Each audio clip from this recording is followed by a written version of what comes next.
All right. Our Daily Daily Bread. Bread, September 21st, 2023. God covers our sin. Bible verses John 8:11. Neither do I condemn you, Jesus declared. Go now and leave your life of sin. When one single mother had to find work to take care of her family in the 1950s, she took on typing jobs.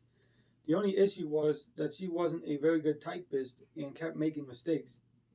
She looked for ways to cover up her errors and eventually created what's known as liquid paper, a white correction fluid used to cover up typing errors. Once it dries, you can type over the cover up as if there were no errors. Jesus offers us an infinitely more powerful and important way to deal with our sin.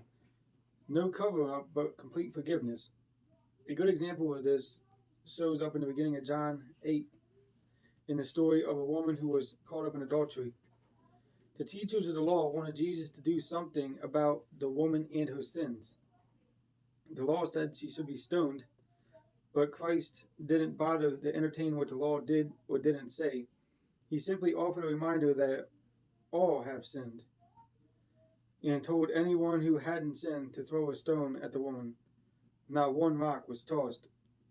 Jesus offered her a fresh start. He said he didn't condemn her and instructed that she leave her life of sin.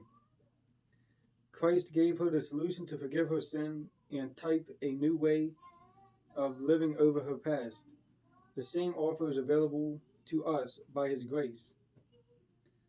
How has Jesus and the forgiveness of sin he provides written a new story in your life? How will this change how you treat others who've also sinned? Jesus, thank you for cleansing me of my sins. Help me to live a renewed life in you. Okay, so how has Jesus and the forgiveness of sin he provides written a new story in your life? What's one example? I mean, the way I look at it, like Jesus forgave a lot of different sins for me. Being that I lived a life of being in active addiction for so long, there was a lot of different things that I did. But because Jesus took away those sins and forgiven those sins in my life and renewed my mind and led me in the right path, I am now able to help other people that are going through the same things that I once was going through. Jesus literally turned my entire life around, did a full 180, got me walking in the opposite direction, away from sin and towards a path of more righteousness. Nothing is like I still sin sometimes, as everybody does. Difference. When you were a drug addict, you were stealing money and you were standing in corners to do whatever it could to steal money. That's the sin he's not doing anymore. Yeah, but For an example. Yeah, but everybody sins though. So the sin. Yeah, we just don't steal money. Although I don't do that anymore. like we're all gonna find ourselves sinning at a point in time, whether we realize it or not. At the moment. Sometimes. Well, most times the S word can come out. There's times the F bomb can come out. Those are like the struggle of sins. But when it comes to major sin, like I was once in the homosexual lifestyle, I do not do that no more. That type of sin, I ain't falling short on that one. When it comes to being addicted to a lot of other stuff, I'm not falling short on that neither. There's a lot, so it's like I don't know which one to pick. But it also says, how will this change how you treat others who've also sinned? So if you used to stand in the corner with signs just to get some money and you knew it was to feed your addiction, how do you look at those who are doing the same? Mind you, we've never casted a stone. We never did any of that. I mean, I have compassion for people, but I also learn, like, I don't give money, but I will give, like, food or something like that. Clothing. And if I do give clothing, I won't give anything with a tag on it that can be returned at any stores and stuff. Like I learned that you can still give, but just don't give any way for them to use whatever you give to feed their addiction.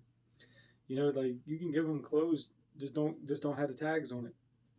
Yeah. And you can give them food, just don't give them anything that they can return, and don't give them cash because, like, I can tell you for sure, like, if you ever notice, like, people will give them cash, you don't see them take that cash and walk straight over to the store ever. No. So we don't look down on them. We're not dumb. We know what's going on. Just use wisdom. Don't cast any stone. We see it all the time of people casting stones to so many people, and yet they read the same thing. None of us actually have the authority to cast that stone. Like, we can judge righteously, but to literally look down on a whole bunch of people, it's not that simple. It's taken all of us to leave our sin and really get help.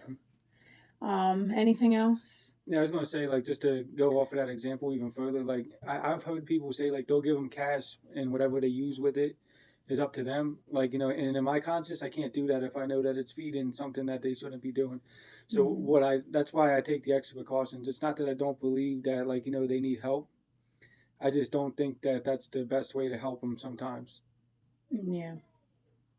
It's just using wisdom and common sense. And that's it.